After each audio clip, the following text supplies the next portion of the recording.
एक बात 10,000 राजा उठा रहे हैं, कन्या तो एक के साथ जाएगी है कि जो चाहे जो।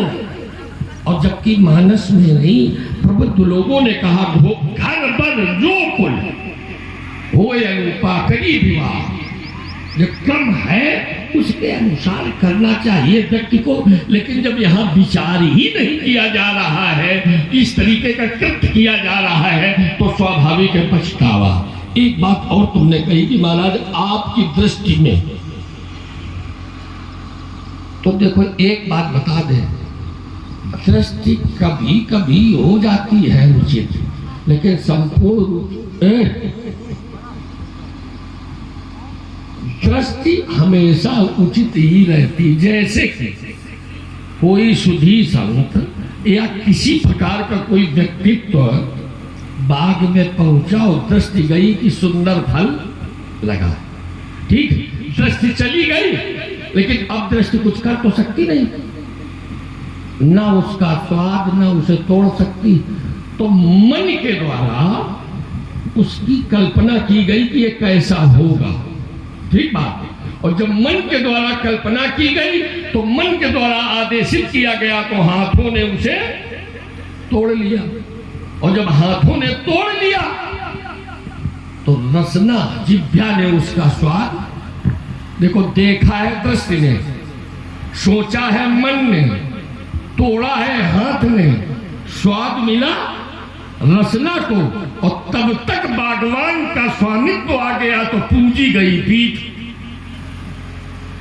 पूजी गई पीठ। देखिए कहां किसने देखा, और जब पूजी गई पीठ तो फिर वही आंखें अश्रुओं की धारा में परिवर्तित हो गई।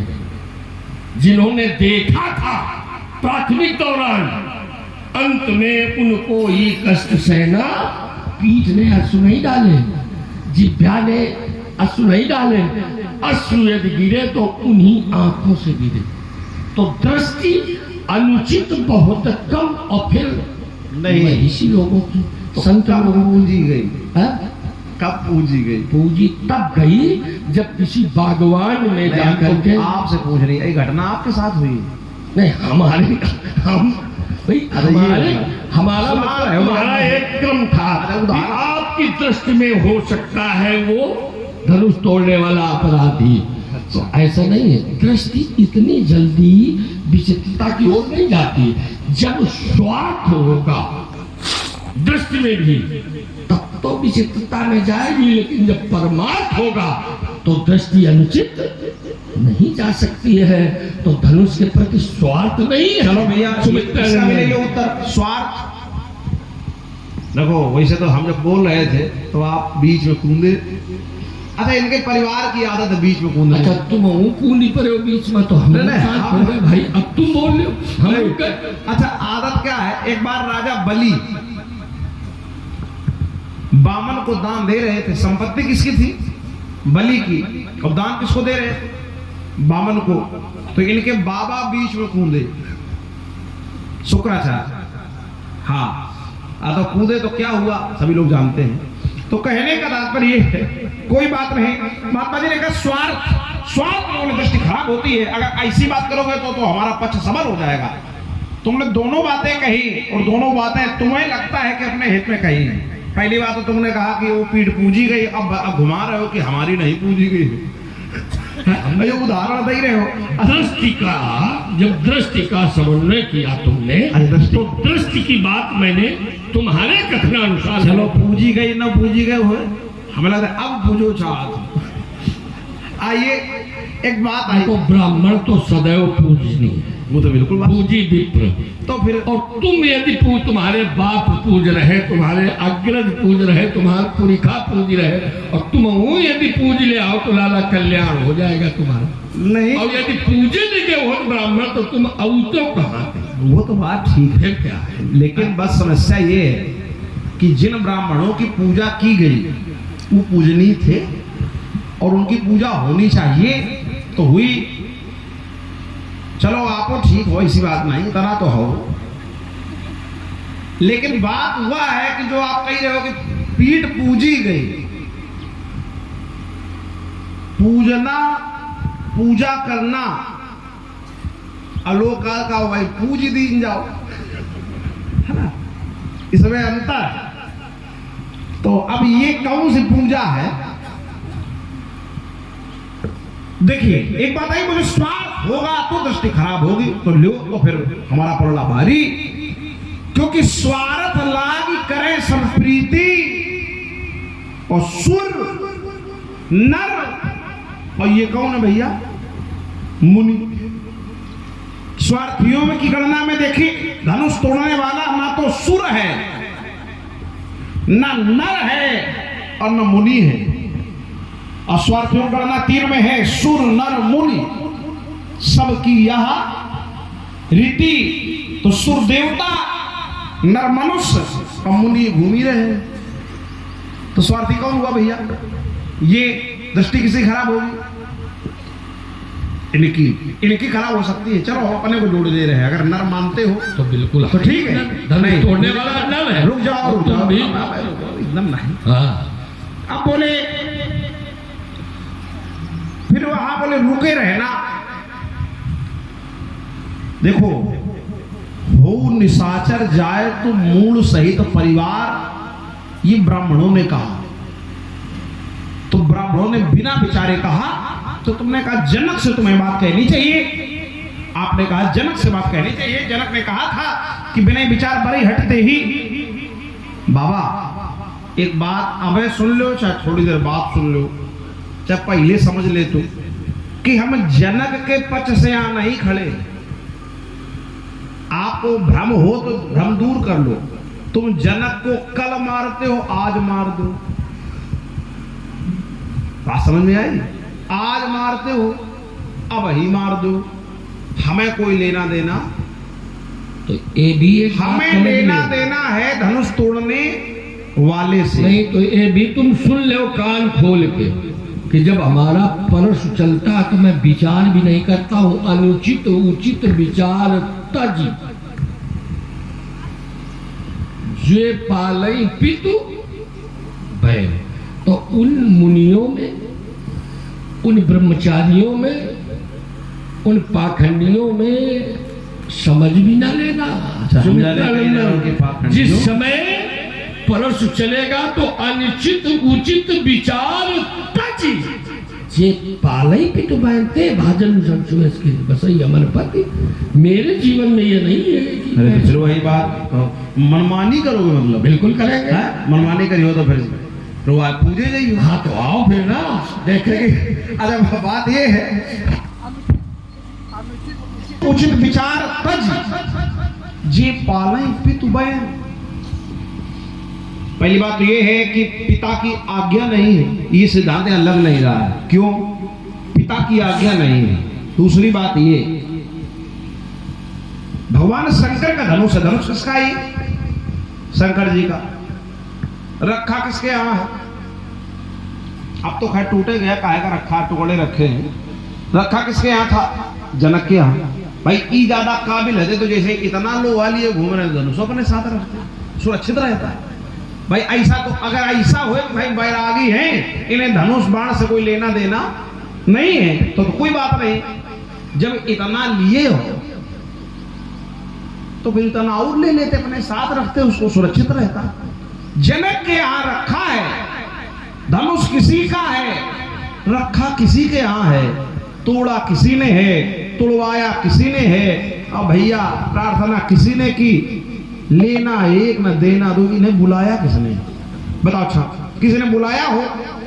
अच्छा बुलाए नहीं है आपको, बस आ गए हो और हम उचित नहीं करेंगे, हम अनुचित नहीं करेंगे। अरे कैसे अपने मनमानी थोड़ी ना करोगे यार। अच्छा तो तुम मनमानी करोगे? हम कहा करें मनमानी? रखा किसी के यहाँ का, प्रण किसी ने किया है, तोड़ा किसी ने है। सीमान जी खामखा, या तो तुम बताओ कि हमने तोड़ा है तो हम तुम्हें तोड़ताड़ के लिए धड़क भाई। देखिए है किसी का, सुनिश्चित हो धनुष पुण्य बात कही समझाए, और पूजा को नेम कर तो मिली है भगवत। देवराज को दिया गया, जनक के यहाँ रखा है। जनक ने प्रण किया है, और जब जनक ने प्रण किया है तो तोड़वाया गया। किसी आचार्य के द्वारा, तोड़ा गया किसी के द्वारा। ये 3-5 काहे करना है? ये तो है। चलो या तो तुम ये बताओ हाँ। कि हमने तोड़ा ना, तो हम काहे इधर उधर जान, तो वही नहीं समझ नहीं तो हम, चलो ठीक, चलो बढ़िया बात। आप कह रहे हो या तो तुम बताओ कि तुमने तोड़ा, चलो हम बता देंगे कि हमने तोड़ा है कि नहीं तोड़ा है। लेकिन समस्या ये है कि हमें दिखाओ, कोई कागजें दिखाओ कि तुम्हारे नाम धनुष है। भाई तुम कौन होते हो धनुष को पूछे? हम तू तोड़ा है कि नहीं तोड़ा है, ये विषय तो बाद में है। शंकर भगवान अगर आवे और वो पूछें कि धनुष किसने तोड़ा है तो हम बता देंगे। भाई आपका कोई अधिकार है धनुष पर? अगर अधिकार हो कि नहीं हमारा अधिकार है या कोई ऐसी बात है।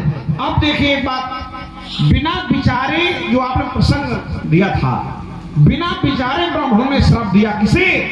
राजा भानु प्रताप को।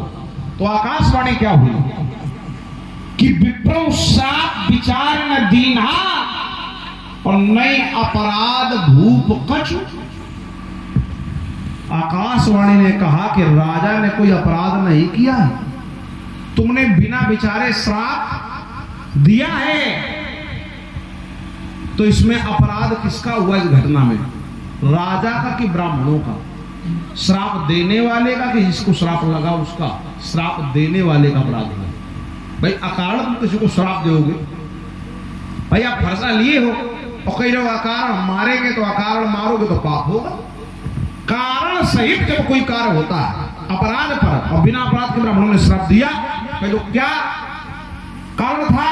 भाई वहां पर परसर लाल जमई मई पाला, तो भाई आकाशवाणी तेई काला निज ग्रह जाहू है बढ़हान अन्न जनि खाहू।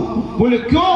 बोले इस भोजन में ब्राह्मण का मांस मिला है, रची रसोई भूसुर मासू, तो सब दुज उठे मान विश्वासु। लेकिन ब्राह्मणों को यह विचार करना चाहिए कि जिस राजा ने अनेक बार यज्ञ किया, और पहला कार्य तो है नहीं, जब यज्ञ किया होगा तो भंडारा भी जरूर हुआ होगा, तो अनेक बार भंडारा भी हुआ, भोजन भी हुआ। इस बार अगर भोजन में ब्राह्मण का मांस मिला है, अगर लाखों बार जितने यज्ञ कहे गए हैं शास्त्रों में, राजा भानु प्रताप ने सारे यज्ञ किए और एक बार नहीं 4000 बार किया है, 1000 बार, तो बताओ कितने भंडारा हुए होंगे। इस बार अगर भोजन में मांस मिला है ब्राह्मण का, तो इसमें कोई छल है, हमें पहले पता लगा लेना चाहिए, इसके बाद श्राप देना चाहिए। भाई जब राजा ने लाखों बार भोजन कराया तब मांस मिला देता, तो इस बार पता लगाना चाहिए कि नहीं? बिना पता लगाए श्राप दे दिया, उसका क्या बिगड़ा? वो तो काल पाए मुन सुन सोई राजा, भय निशाचर सहित समाजा। लेकिन जानते हो जब रावण बना तो उसने घोषणा कर दी कि उस बार भंडारा करवाया था, तो ब्राह्मणों ने श्राप दे दिया, इस बार भंडारा होने ही नहीं देंगे। पहला कहा उसने दुज भोजन मक होम सराधा, जहां कहीं भंडारा हो, आपो भंडारा पहुंचे तो होवे करी हो। भोजन मक यज्ञ हो, होम हो, श्राद्ध हो, इनके जाई करो तुम बाधा। तो परिणाम किसे भुगतना पड़ा? जिसने अकारण श्राप दिया था। तो अकारण जो कार्य सृष्टि में होते हैं उनके परिणाम कभी अच्छे। सुमित्रा नंदन, तुम्हारी दृष्टि में वो राजा निर्दोष है, तुम्हारी दृष्टि में वो राजा निर्दोष है, और मेरी दृष्टि में वो राजा निर्दोष नहीं है, क्योंकि राजा ने मुनि के समक्ष असत्य भाषण किया। राजा ने मुनि के समक्ष असत्य भाषण किया, झूठ बोला। क्या? कि ताके सचू मैं सुनऊं मुनीसा, और नाम प्रताप भान अवनीसा। नाम प्रताप भान अवनीसा, ताके सचिव में सुनऊं मुनीसा। तो अब ये सभी जानते हैं कि सांच बराबर तप नहीं, झूठ बराबर पाप। और जब असत्य भाषण किया गया तो पाप किया या अपराध किया? पाप किया या अपराध किया? और तुम कहते हो मैंने तो यहां तक जाना है कि राजा के राज्य में, और यदि न होता तो तकी तक तीर मईप चलावा और छल कर सुअर शरीर बचावा। छल, तो जब तुम किसी के साथ छल कर सकते हो तो स्वयं ये निश्चित है कि तुम्हारे साथ भी छल होगा। तो मेरी दृष्टि में तो राजा अपराधी था, क्योंकि राजा ने पूर्व में ही असत्य भाषण का प्रयोग एक बार किया। ठीक है, हमारे असत्य बोलने से अगर किसी को कोई नुकसान हो रहा हो या हमारा कोई फायदा हो रहा हो तब तो यह अपराध है। लेकिन अगर वो असत्य किसी दूसरे के हित में बोला गया है, जैसे मान लीजिए कोई गाय की हत्या करने जा रहा है और गाय तुम्हारे सामने किसी दिशा में चली गई, अगर तुम झूठ बोल दोगे कि इधर गई है तो उसमें कोई पाप नहीं। राजा ने क्यों ऐसा कहा?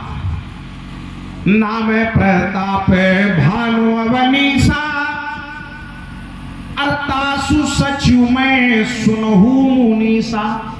अच्छा, ये आपको पता चल गया कि वो राजा ने झूठ बोला कि मैं मंत्री हूं, तो वो कौन उधर मुनि था? वो भी तो कपटी मुनि था।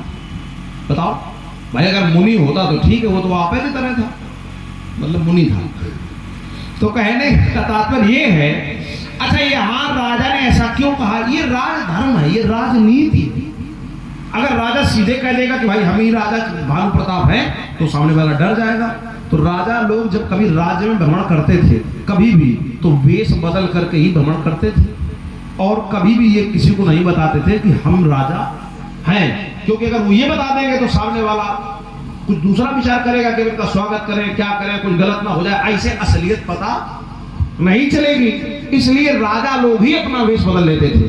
तो क्या वेश बदला नहीं गया? संसार में बहुत स्थानों पर ऐसा कार्य हुआ कि वेश बदला। विप्र रूप धर कपिता गयऊ मात नाई पूछत अस भयऊ। बड़े बड़े ज्ञानियों ने वो रूप नहीं था पर धारण किया, क्योंकि वहां कुछ आवश्यकता थी, कोई जानकारी लेनी थी, कोई समस्या थी।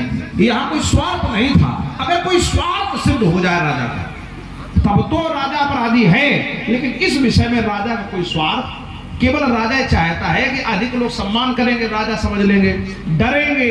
तो इस वजह से ये चर्चा नहीं आनी चाहिए, तभी व्यक्ति अपनी बात रख पाएगा। तो इसलिए कहा तास सचिव में सुनो मुनीसा।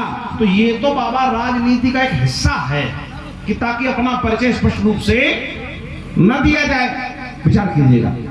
लेकिन यदि वेश बदलने से काम चल गया होता, तुम्हारा तर्क है कि वेश बदला गया, शिष्य को उन्होंने बताया था कि ये छलिया है, छल करने के लिए तुम्हारे पास आए, और ये स्वयं नारायण स्वरूप है। तो स्वयं बावन ने कहा, बलि ने कहा कि वास्तव में यदि ब्रह्म है तो भगवान बड़ा सौभाग्यशाली हूं कि परमात्मा स्वयं मेरे यहाँ याचक बनकर आ रहा है। और फिर वही याचक बने और आखिरी तक संपूर्ण परिवार याचक बन के मुक्ति दिलाता है। और जहां जहां छल कर कार्य प्रभुषुभ कार्य की, वहां स्वरूप छुपाया गया, वहां भी स्वरूप छुपाया गया। तो स्वरूप छुपाने के बाद में यदि वास्तविकता का बोध होता है तो या तो परिताप में परिवर्तित होता है या फिर श्राप में परिवर्तित। भाई वास्तविकता का बोध तो उसको था ही। कपटी मुनि तो जानता था कि ये राजा है, राजा भानु प्रताप है, क्योंकि वो मुनि था ही नहीं। कपटी मुनि था ही नहीं, वो तो बनाया था वेश उसने, और वो जानता था कि ये राजा भानु प्रताप है। और जो तुम कथा सुना रहे हो, जो 12 का रूप धारण करके गया था, वो काल केतु राक्षस था। और ये भेजने के लिए 4 कपटी मुनि की थी, बुलाने की। कहा विश्व विदित कह देशु और सत्य कीर्तन बसई नरेशु। कहाँ कश्मीर है और कहाँ विंध्याचल इधर है। कश्मीर किधर है? उत्तर में, और विंध्याचल इधर दक्षिण में। तो महाराज 70 योजन बहुत बड़ी दूरी होती है। कब 70 योजन राजा गया शिकार करते करते, उस बारात का पीछा करते करते। तो ये बुलाने की जो प्रक्रिया है, छड़ करने की जो प्रक्रिया है, ये पूरी प्रक्रिया है कपटी मुनि की। और भैया 60 समा चले, जैसे के साथ वैसा व्यवहार करने में कोई आपत्ति नहीं है। और वो कह रहा था कि चक्रवर्ती के लक्षण तोरे, वो सब जानता था। तो जहां सब जानकारी उसको है, तो वहां पर राजा ने केवल यही तो कहा कि मैं मंत्री हूं, और बाद में बता भी दिया कि नहीं, ये मैंने नीति के कारण ऐसा कहा है, और इस बात को उसने स्वीकार भी किया है। पहली बात ये है। दूसरी बात ये है कि राजा की बात आप करते हो, तो राजा ने कोई अपराध किए नहीं, क्योंकि राजा के अपराध न होने का प्रमाण तो आकाशवाणी में छिपा है। आकाशवाणी ने कहा था विप्रं श्राप विचार दीन्हा और नई अपराध भूप कछु। तो राजा को तो पहले से ही निर्णय मिल चुका है कि उसका कोई अपराध नहीं है, विचार कीजिएगा। और राजा ने एक नहीं अनेक यज्ञ किए, और जब कोई व्यक्ति यज्ञ करता है तो चाहता है कि भगवान हम पर कृपा करें, इतना तो चाहता ही है। पर उस राजा ने यह भी विचार नहीं किया कि भगवान हम पर कृपा करें। हृदय न कछु फल अनुसंधाना, मन में उस यज्ञ का कोई फल उसने सोचा तक नहीं। भूप विवेकी परम सुजाना, और क्या किया, जो भी यज्ञ का फल था उसको निष्काम संकल्प के द्वारा परमात्मा के नाम अर्पित कर दिया। तो भाई राजा का इसमें क्या दोष है? कोई दोष नहीं। आपकी दृष्टि में है तो वही बात है कि आपकी दृष्टि में दोष है, राजा में दोष नहीं है। कुल मिलाकर निर्णय ये हुआ कि आपको दृष्टि दोष है, ठीक, इसमें राजा का कोई दोष नहीं है, आपकी दृष्टि में दोष है। अच्छा, आप कई लोग हमारी दृष्टि में दोष है, आपने कहा ना क्या कि हमारी दृष्टि में दोष है? ये कैसे? आप कह रहे तो नहीं, कैसे दृष्टि में दोष है? आपने कहा हमारी दृष्टि में राजा दोषी है। हाँ, मेरी अब हमारी दृष्टि में आपने कहा हाँ, मेरी दृष्टि में, मेरी दृष्टि में दोषी है, तो आपकी दृष्टि में दोष है भी नहीं? हाँ है। हमारी दृष्टि में क्यों? भाई देखो, घुमा कहाँ घुमा रहा, कितना देखिए। मेरी दृष्टि में संपूर्ण रूप से वो राजा दोषी, हमारा तर्क ये। अब वो हमारी दृष्टि दोषी बताया गया, तो जब हमारी दृष्टि ही दोषी हो जाएगी तो फिर सब दोषी हमें दिखेंगे। भाई चूंकि असत्य, देखिए पाप और अपराध में पृथकता भेद है। जानबूझकर यदि कोई कार्य किया जाता है तो वो निश्चित पाप का भागी बनता है, और अज्ञानतावश यदि आकाशवाणी हुई है तो वो सत्य है आकाशवाणी की, नहीं अपराध भूत कछु। चूंकि अज्ञानतावश यदि कोई कार्य होता है अनुचित, तो वो अपराध की श्रृंखला में, और यदि जानबूझकर कोई कार्य किया जाता है तो वो पाप की श्रृंखला में। तो मेरी दृष्टि में इसने जानबूझकर ही किया तो पापी तो हो ही गया। नहीं तो साच बराबर तब नहीं, झूठ बराबर। तो जब हो गया है पापी संपूर्ण रूप से, तो उसको संतापी बनाने के लिए क्यों लगे भाई? तो पापी है ही नहीं, ये जो प्रमाण है भाई, बात ठीक है, सही है। सांच बराबर तप नहीं और झूठ बराबर पाप। लेकिन बात यह है कि किस स्थल पर कौन सी बात किसके लिए कही गई है, हर जगह वो नियम लागू नहीं होगा। भाई झूठ बोला क्यों गया, विषय ये है। अगर झूठ इसलिए बोला गया है कि भाई हमारा सम्मान ना हो, तो उसका झूठ नहीं है। और सत्य अगर इसलिए बोला गया है कि भाई लोग हमें पूजें, हमें माने, भगवान तो अपने को छुपाए रहते हैं, कभी भगवान अपने को भगवान नहीं बताते। विचार कीजिए। तो यहां ये सत्य है। सत्य जैसे आपने कहा कि सुनो राम जय शिवधन तोरा, सहस बाहु समसो रिपु मोरा। सहस्त्र बाहु के समान आपका रिपु है, धनुष तोड़ने वाला। अच्छा, धनुष तोड़ने वाले को आप जानते हो? उत्तर आएगा नहीं। अगर जानते हो तो फिर काहे चक्कर में पड़े हो? तो जानते हो तो निपटो, ठीक। लेकिन आपने कह दिया कि सहस्त्रा बाहु के समान है। सहस्त्रा बाहु की कितनी भुजाएं भैया? 1000। यहां कोई आपको 1000 भुजा वाला दिखाई पड़ रहा है? फिर आपने कैसे कहा? इसका मतलब बहुत बड़ा पाप आपने कर दिया, झूठ बोला है।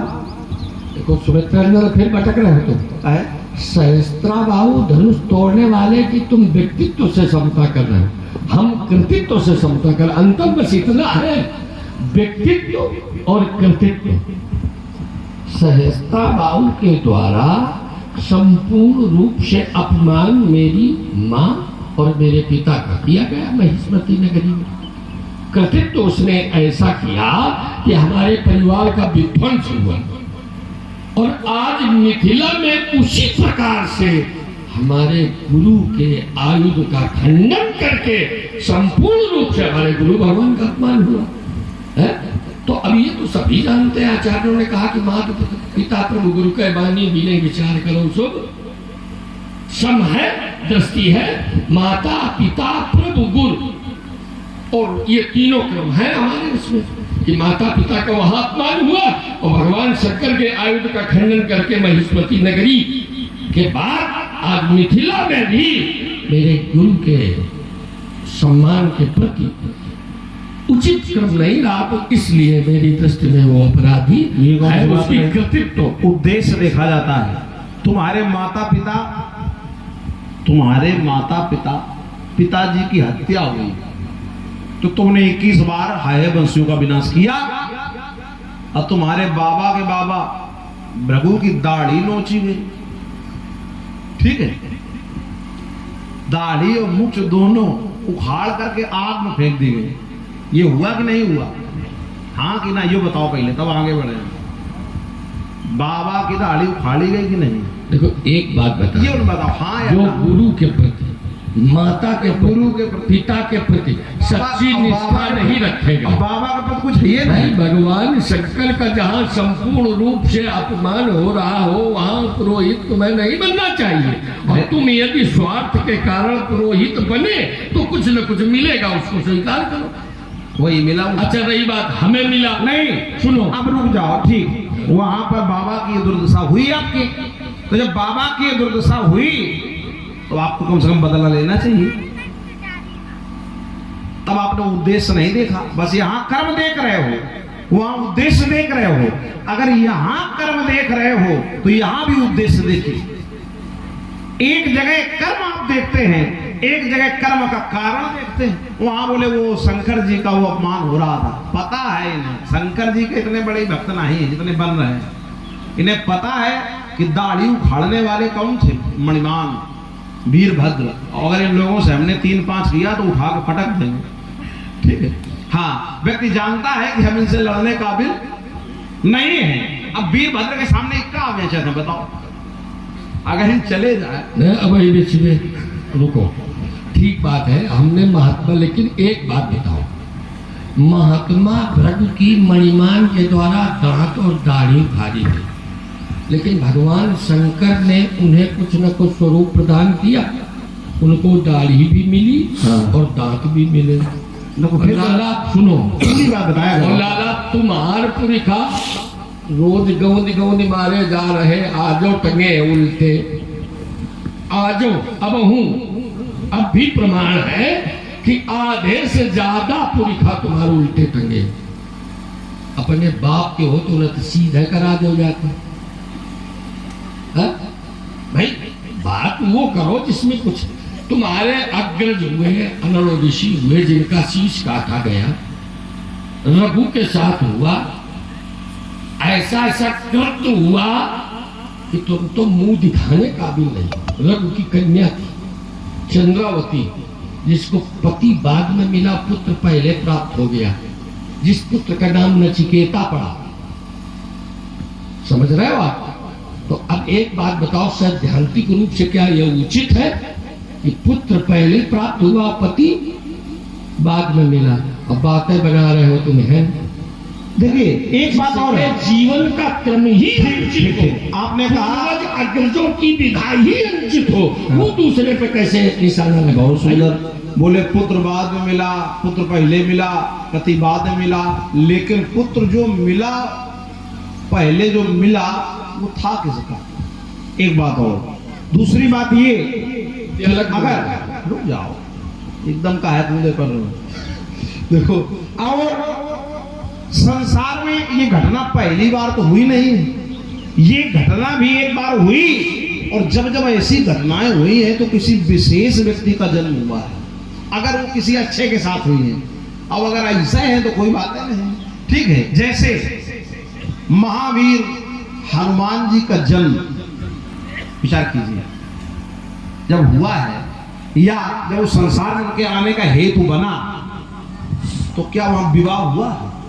विचार कीजिए, विवाह नहीं हुआ, लेकिन अवतार होना है भगवान शंकर के एकादश रुद्र का।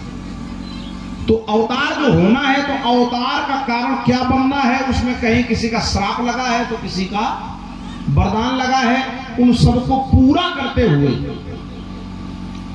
अच्छा, एक बात और है, पुत्र मिला बोले बाद में विवाह हुआ, चलो ठीक है, उन्हें पहले पुत्र मिला बाद में विवाह हुआ।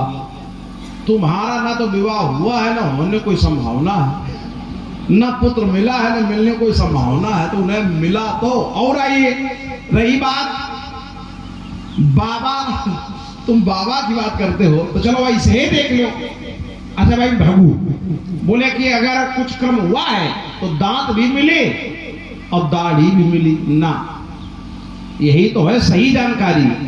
पूसा के दांत तोड़े गए थे, तुम्हारे बाबा के दांत नहीं तोड़े गए थे, पूसा नाम के देवता है, उनके दांत तोड़े गए, और इनके बाबा उनकी दाढ़ी उखाड़ी गई। ठीक,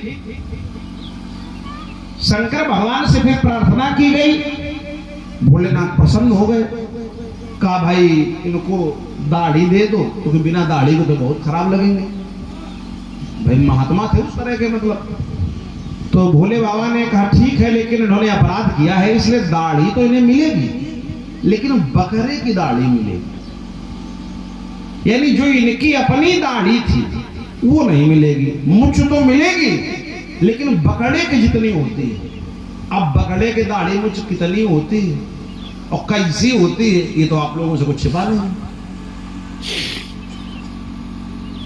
ऐसी दाढ़ी सुमित्रा नंदन मतलब यह लगे कौन से हारी गई दाढ़ी भगवान शंकर के प्रतिशोध में, ठीक बात, और दी गई भगवान शंकर के द्वारा। तो इसका मतलब उनकी तपस्या में दम थी हमारे अग्रज।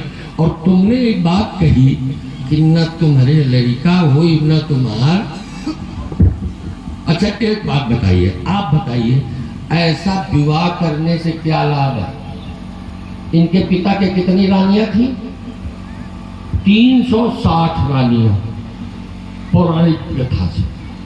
एक ग्रंथों में मिल रहा प्रमाण की 700 रानियां इनके पिता की। एक जगह ये प्रमाण मिला कि 3 रानियां। इतने बार विवाह करने के बाद में फिर भी कौन का होगा? एक बार भूपति मन माई और भई ग्लानी मेरे सुत। तो विवाह करने से लाभ क्या है? जो पुत्र रत्न की प्राप्ति ना हो सके तो ऐसे विवाह से तो ऐसे बनोगा है। चलो ठीक है, बहुत ये गुरु ग्रह गयो हाँ तुरतो मही पाला और चरण लागी कर विनय विसा। तब निज दुख सुख किया गया लाला, तब यही माला वाले काम आए रहे।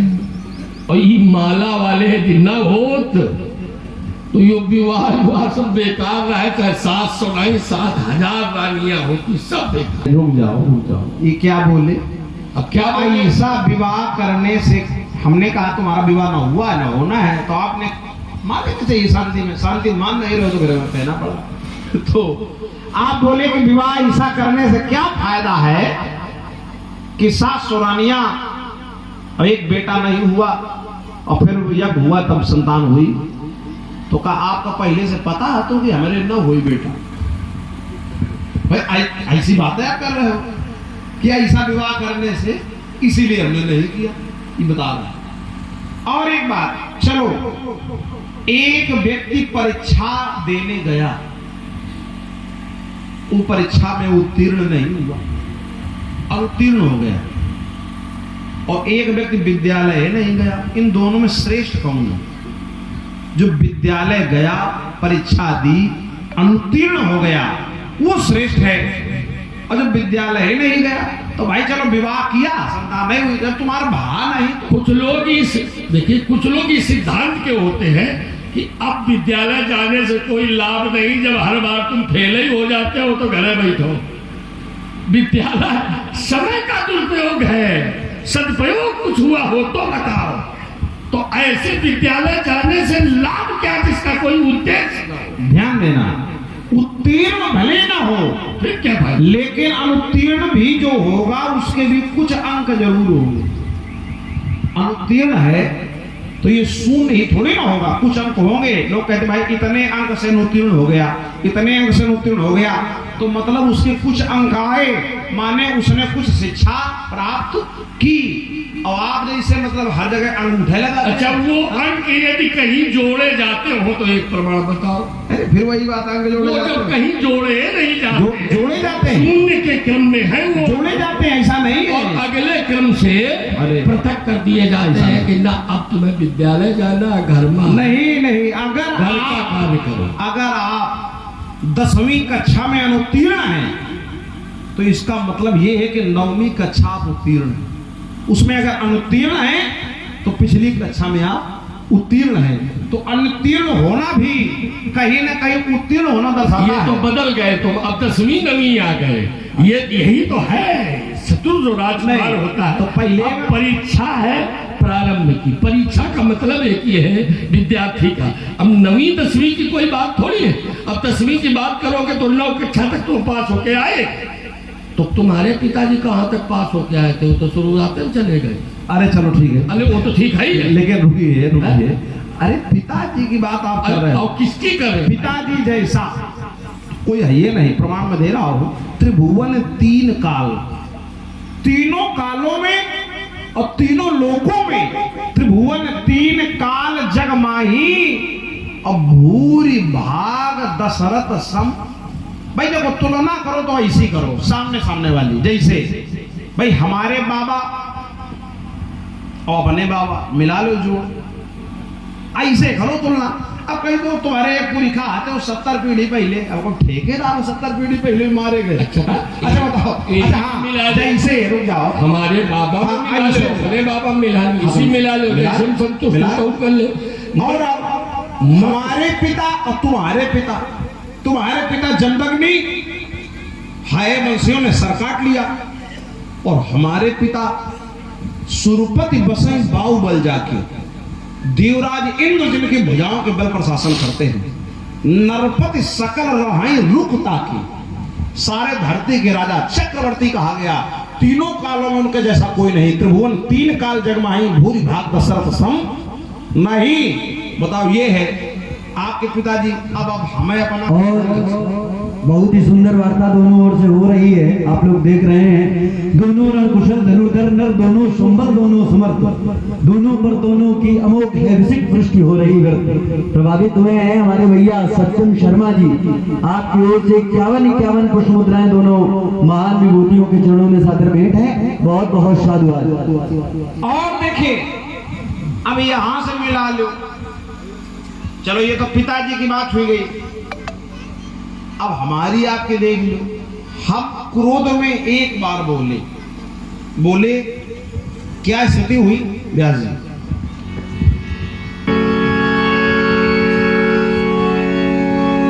तो कहा लखने सकोप बचने जे बोले।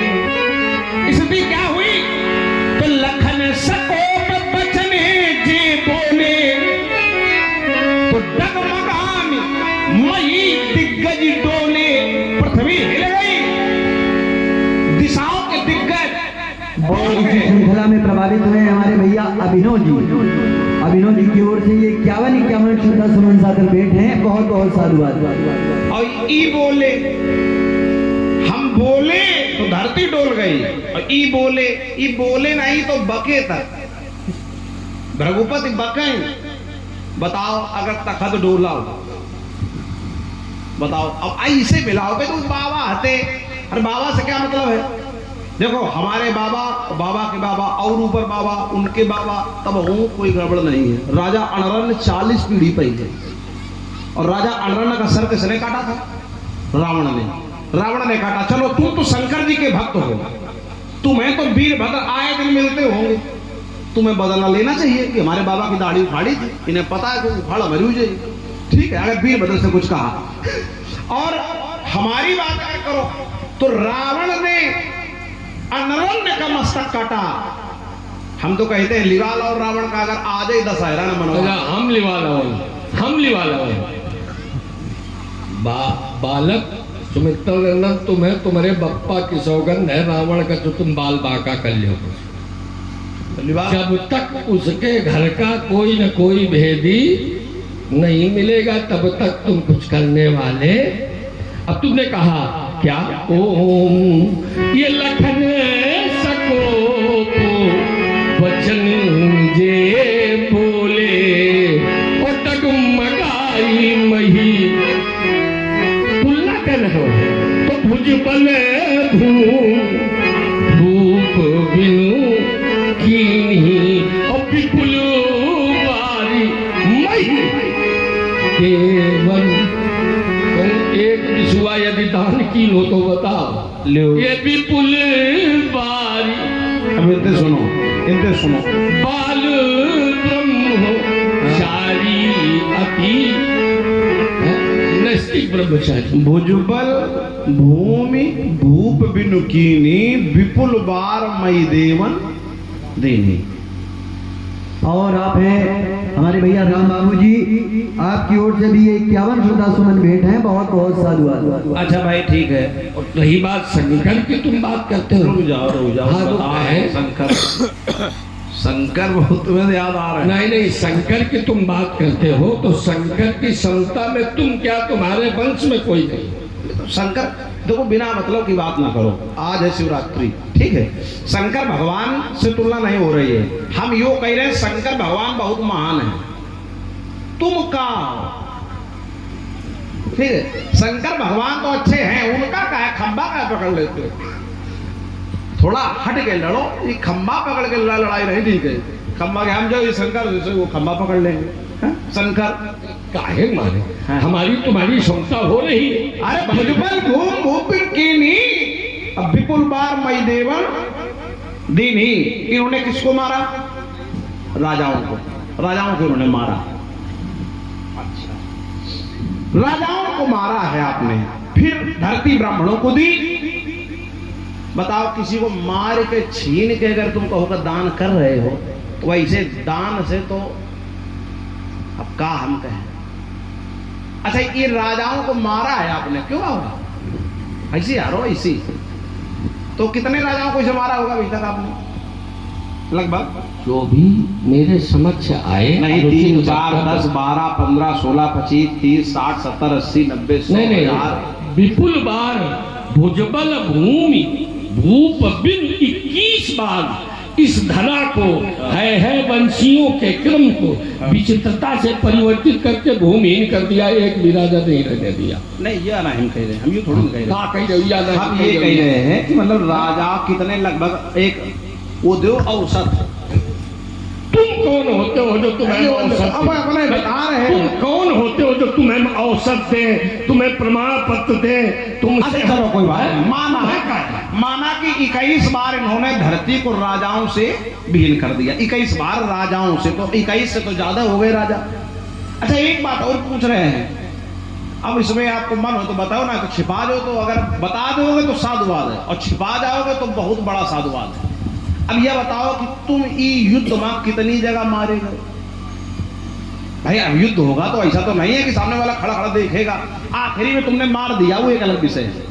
तो बीच में पटके अटके गए। देखो सुनो, जो व्यक्ति युद्ध में जाता है हाँ वो मार खाता है, कभी हारता है और कभी जीतता है। अच्छा। और जो युद्ध में गए नहीं वो क्या जानेगा? तो वही है। देखिए हमारे एक नहीं अनेक व्यक्तियों से, शीर्ष लोगों से मार खाई युद्ध हुए, और जिसमें संपूर्ण रूप से लेकिन पराजय का क्रम आया और तुम्हार पूरी का लाला फिर पूरी का रहे बड़ी समस्या। तुम्हार बाप और तुम्हार, चूंकि हमारी तुम्हारी जब हमारी आपकी बात हो रही है तो पूरी खंड तक कहा जाए कैसे हो सकती है भाई, ये हमारी आपकी बात। 16,000 वर्ष, हाँ, अब कहा 15.5 वर्ष, कहाँ 15.5 वर्ष, तो यही तो कैसे समझो। समता का क्रम क्या है ये क्रम बताओ। जो हम बता रहे हैं, जैसे बुजुर्ग लोग कहते थे ना कि लाला जितने रविवार हमारी उम्र में परे होती तुम्हारी उम्र है, तो हमारी तुम्हारी समता का क्रम कैसे हो सकता है? किसी सूरत में नहीं हो सकता।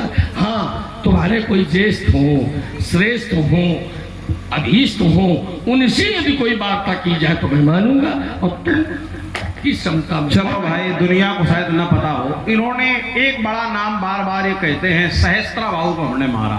सहस्त्रबाहु को इन्होंने मारा? इन्होंने नहीं मारा, सच्चाई कुछ और है। सहस्त्रबाहु ने इनको मारा, थोड़ा बहुत नहीं, बहुत मारा। ये बात शायद किसी को न पता हो, लेकिन इन्हें पता है कि जो मार खाता है उसे बहुत याद रहता है। ठीक है? भगवान शंकर ने इनको दिया फरसा, दिया थोड़ा ही ना, मतलब तपस्या किए, और बाद में सब शंकर जी तो जानते हो, तो रावण को भी कुछ दे सकते हैं, तो इन्हें तो ठीक है, रावण से तो नहीं कह लागे, ठीक है, तो इन्हें दे दिया फरसा। और उसने सहस्त्रबाहु ने दत्तात्रेय की तपस्या की।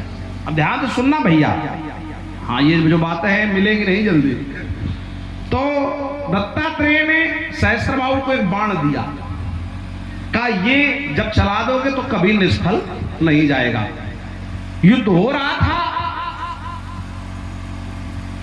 ये फरसा चलाए नहीं पाएगा, उसने अपना बाण, ये हम देखा था जैसे हेन कर रहे हैं, उसने बाण दिया, चला।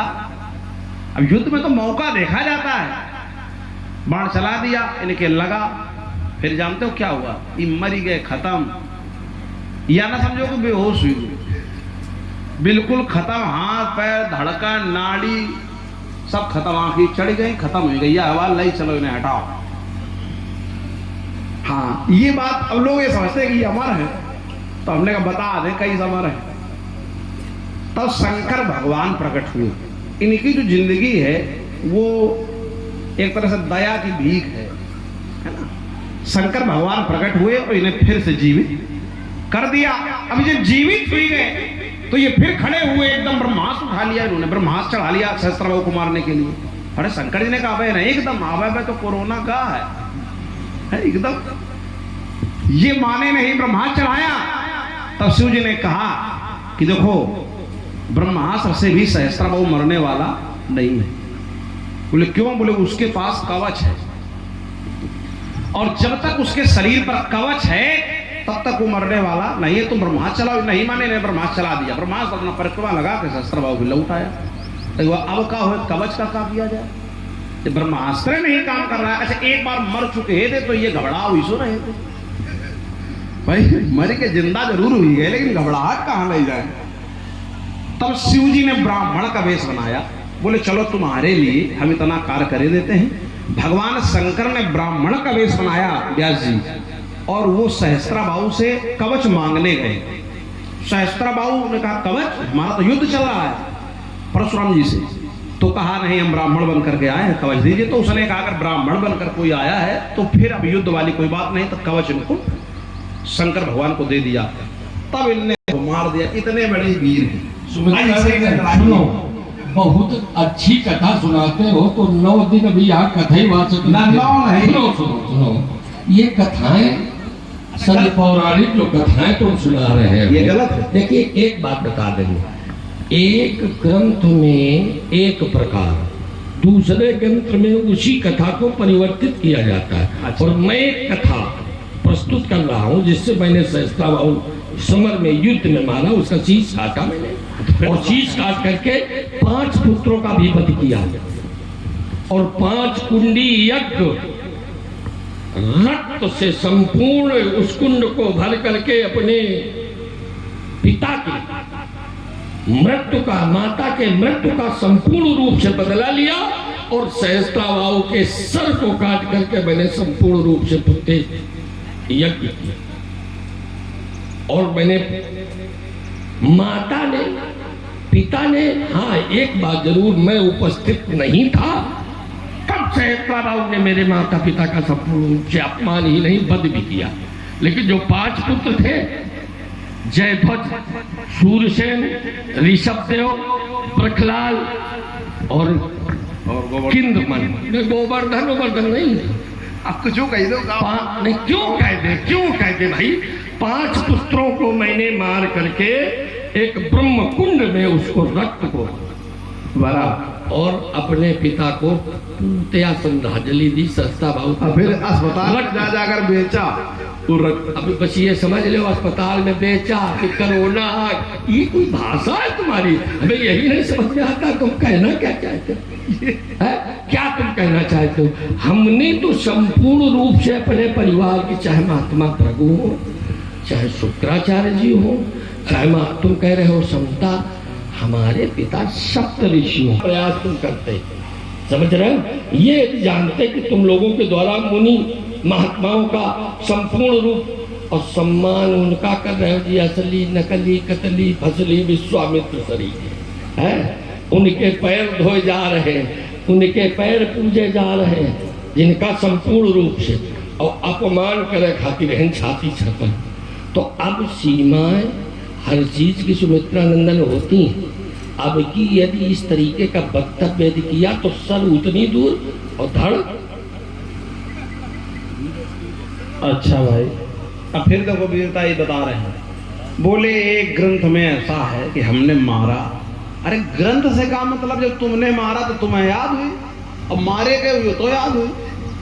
ठीक है भाई, ग्रंथ तो ठीक है, ग्रंथ है, हम भी जो बता रहे हैं वो ग्रंथ ही से बता रहे हैं। हम ग्रंथ बता सकते हैं कि इस ग्रंथ में लिखा है, आप पर ग्रंथ नहीं लागू है आपके बारे में। क्यों? क्योंकि आपके बारे में जितना अच्छा आप बता दोगे उतना अच्छा कोई और नहीं बता सकता। हाँ, जब आपके बारे में हम कुछ बताएंगे तो हमें ग्रंथ लेना पड़ेगा। तो मैंने जो तुम्हें सुनाया वो ब्रह्म वैवर्त पुराण के गणपति खंड में कथा, और उसमें आप एक ही बार नहीं मारेगे और मारेगा, वो दोबारा सुनो। दोबारा सहस्त्रा बाबू को उन्होंने मार दिया, चलो ठीक है, इसे शंकर जी कवच ले आए, कोई बात नहीं।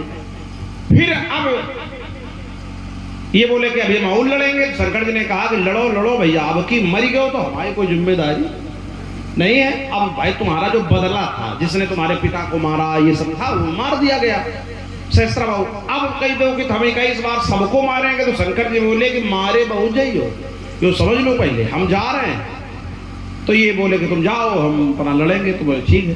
फिर राजा सहस्त्राज से इनका युद्ध हुआ। हम तो नाम सहित बता रहे हैं, हाँ, कोई मतलब आधार कार्ड सहित। राजा सहस्त्राज से युद्ध हुआ।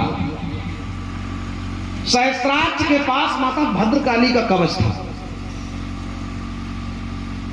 राजा सहस्त्राज से युद्ध हुआ तो ये फरसा लेके पहुंचे, उसके पास त्रिशूल था, उसने इनको मारा त्रिशूल, तो ये चक्कर खा के जमीन पर गिर गए, है ना। अब चक्कर खा के मतलब समझ गए हो, भौरिया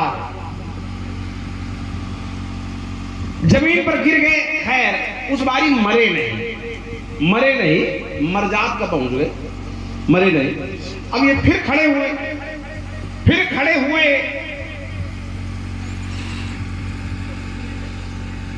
क्या बात है, आपका इतिहास इतना सुंदर है। इन्होंने फिर फरसा चलाया, अपने जो अस्त्र से चलाए, लेकिन वो सहस्त्राज को छू नहीं सके।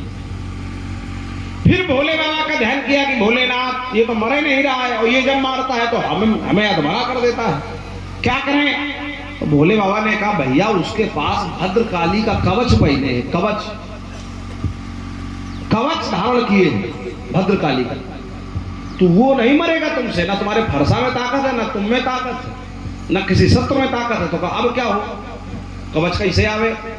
तो शिव जी ने उन्होंने कहा कि तुम ले आओ सहस्त्रा बाबू, कभी तो लाए थे आप। शंकर जी ने कहा देखो एक बार हम भिखारी बनकर चले गए, ब्राह्मण बनकर, ये दोबारा हम ये सब नहीं करेंगे, तुम्हारी लड़ाई अपना निपटो। अब ये सुन लो ध्यान से भैया, ये बात है मिली है ना। तब ये फरसा धरी के, धनुष धरी के, और ये आराम से जनेऊ पहन के मोटाए, ठीक है। अब ब्राह्मण बन के हाथ जोड़ के गए सहस्त्राक्ष के, घर गए सहस्त्राक्ष के और कहा महाराज हम ब्राह्मण हैं और तुम क्षत्रिय हो और हम तुम्हारे घर आए हैं, तो हमको अपना कवच दीजिए और पहचान लो हम परशुराम हैं, ब्राह्मण हैं।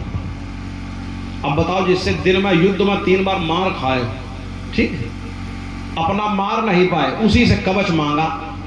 तो उसने कहा कि हम जानते हैं कि कवच अगर तुम्हें दे दे, जिस सैया पे लेते हैं उसकी जो शेष है उसके मुख पे मैंने परश का प्रहार किया है, जो मुख की जो जिह्वा है 2 भागों में परिवर्तित हुई, और लक्ष्मी जी ने मुझे श्राप दिया कि ये बरियाई, ये हठधर्मिता है भगवान तुम्हारी, मैं तुम्हें श्राप देती हूँ, एक बार भी तुमने जीवन में ये विचार नहीं किया, क्रोध के इतने वशीभूत धर्म में हो तुम, जाओ आज से ब्राह्मण दलित हो जाएगा। और सास मैंने श्राप स्वीकार किया अपनी माँ का, लेकिन एक बात जरूर कही कि माता आपका श्राप सब आंखों पे है, लेकिन मैं भी एक बात ब्राह्मण होने के नाते कहता हूँ कि जो ब्राह्मण आज से दलित होगा उसकी जिह्वा पे चाहे कुछ पल के लिए तुम्हारा वास हो, लेकिन होगा जरूर। तो जब मैंने गुरु के ऊपर, माता के ऊपर, माता से श्रेष्ठ कोई नहीं होता जीवन में, माँ से श्रेष्ठ कोई व्यक्ति, और जब मैंने माँ के ऊपर परश का प्रहार किया, गुरुपुत्र के ऊपर परश का प्रहार किया, गुरु के ऊपर परश का प्रहार किया, तुम राजाओं के ऊपर परश, तो तुम का बेच रहे हो? चलो सुन लो, इसका भी उत्तर सुन लो। अब जब तो तुम क्या हो? ऐसा परश का प्रहार होगा निश्चित। इन्होंने जो कुछ बताया, देखो हम जो बताते हैं तो ये घबरा जाते हैं कई ग्रंथ में, इन्होंने जो बताया हम हाथ उठा के स्वीकार कर रहे हैं कि सब सही है, लेकिन अब सुनो कि इसमें क्या क्या सही है, ठीक है। इन्होंने कहा मैंने शंकर भगवान को फरसा मारा, बिल्कुल सही मारा, शिव जी का नाम पड़ा खंड परश, इन्होंने फरसा मारा, सही है, ऐसा नहीं कि गलत है। लेकिन एक बात आप लोग ईमानदारी से बताना, इनकी बात सही है ना, हम बदलेंगे, बदलने वाले नहीं हैं। ईमानदारी से आप लोग की बात बताओ कि कौनों कोण से परशुराम जी महाराज इस शंकर जी से लड़ने काबिल हैं? सही बताओ, ईमानदारी जो लगे हृदय में, हुआ बात बताओ, है कौन से? अगर शंकर जी इनके एक हाथ मार दे तो ये पता ही नहीं चले कि पाताल में है कि आकाश में है। ऐसा है, शंकर भगवान दयालु बहुत है। जरत सकल सुरवृंद विषम करे जय पान की व्यास, जरत जरत सकल सुरवृंद विषम करल जय पान की, भजस न तेहि मन मंद को कृपालु शंकर सरिस। भोलेनाथ कृपालु, अगर बेटा छोटा हो, नाती छोटा हो और बाबा की गोद में बैठा है, और अगर वो बाबा के घूंसा मार दे, हाथ मार दे, तो बाबा को खुशी होती है और वो लौट कर नाती को उठा के जमीन पे पटकता। ऐसा शंकर जी के ने मार दिया फरसा। शिव जी ने सोचा कि ये सब मेरे बेटे हैं, संतानें हैं, एक मारते तो ये होते। और सुनो, अब इसके बाद शंकर भगवान, अच्छा सही माना तो कि नहीं? अगर शंकर जी तुम्हारे साथ, अच्छा सही बताओ, शिव जी ने तुम्हें लौट के मारा, तुमने फरसा मारा, एक बात बताओ हाँ या ना? तुम्हारा एक क्रम आया कि हम उनकी समता के, नहीं ये हम नहीं कह रहे, ये हम नहीं कह रहे। अभी एक बात होगी, दो बातें हैं, अभी माँ की बात और है, वो हो जाए। देखिए एक बात, उनकी समता शंकर जी की, और आप हैं रामेश्वर जी प्रधान का कर्मऊ, आपकी ओर से 51 पुष्प मुद्राएं भेंट हैं, बहुत बहुत साधुवाद। शंकर जी की तो समता मतलब करने महापाप हो जाएगा आपसे। शंकर जी की बात अलग है, वो तो महाकाल है, परब्रह्म परमात्मा है, उनकी बात छोड़ो, हम यहीं से कर लो समता। अब आ जाओ, एक बात और आई, बोले हमने जब माँ का सर काटा, शेषनाग के फरसा मारा, जीव के 2 भाग हुए, ये बात में स्वीकार है। शेषनाग को और आप हैं जगदेव सिंह चंदेल का कर्मऊ, आपकी ओर से 51 पुष्प मुद्राएं भेंट हैं, बहुत बहुत साधुवाद। शेषनाग को मारा फरसा, बिल्कुल हाथ उठाकर स्वीकार है, कोई दिक्कत नहीं। हाँ, उस जगह आप वीर प्रमाणित हुए, लेकिन अब बोले माँ का मैंने सर काटा, ये माँ का वीरता है? ये कोई वीरता है? माँ का सर काटा, और केवल माँ का नहीं, भाइयों का भी सर काटा। अब देखना वहां भी धोखेबाजी। पिताजी प्रसन्न हो गए इनके। अब इनके पिता इतने महान थे कि जब इतना खून खच्चड़ होगा तभी प्रसन्न हुए। माँ का सर काटा, भाइयों का सर काटा, तब इनके पिताजी बोले कि अब हम प्रसन्न हुए, अब मांगो वरदान। तब इन्होंने, खैर एक बात है, इतने का ये ठीक है कि इन्हें गुस्सा आता है, लेकिन थोड़ी देर बाद तो पिताजी से इन्होंने ये वरदान मांगा कि हमारी माताजी जीवित हुई जाए और हमारे भाई जीवित हुई जाए। पिताजी ने कहा तो कर दो, जीवित का कर दो, लेकिन तब तक इन्हें याद आ गया। बोले रुको रुको, अभी जीवित करने से पहले एक बात और सुन लो। बोले क्या?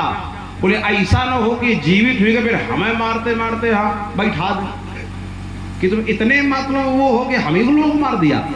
तो फिर इन्होंने एक बात और कही कि देखो ऐसा है, जीवित कर दो, लेकिन एक सुधार करो। बोले क्या? बोले माताजी को भाइयों को ये याद ना रहे कि हम ही ने इनको कहीं जानते कि जैसे ही जीवित होंगे तो पहले हमें बहुत मारेंगे, इतना मारेंगे पहचाने नहीं मिलेंगे। तो इसलिए इन्होंने तुरंत ये कहा कि नहीं जीवित ना, ये याद ना रहे कि हमने इनको मारा था। अच्छा कहीं अगर झूठ हो तो आप बता देना, कथा सत्य मिलेगी। क्या है? इसलिए कि कपोल कल्पित जो, अच्छा कहा नहीं आपने, ये नहीं कहा पिता से कि ये इनको याद ना रहे कि हमने इनको मारा था, ये कहा कि नहीं? ये कहा? तो वरदान था ही। हाँ तो क्यों कहा? पिता से मैंने वरदान, तुमने एक बात कही कि जैसे इनके पिताजी हैं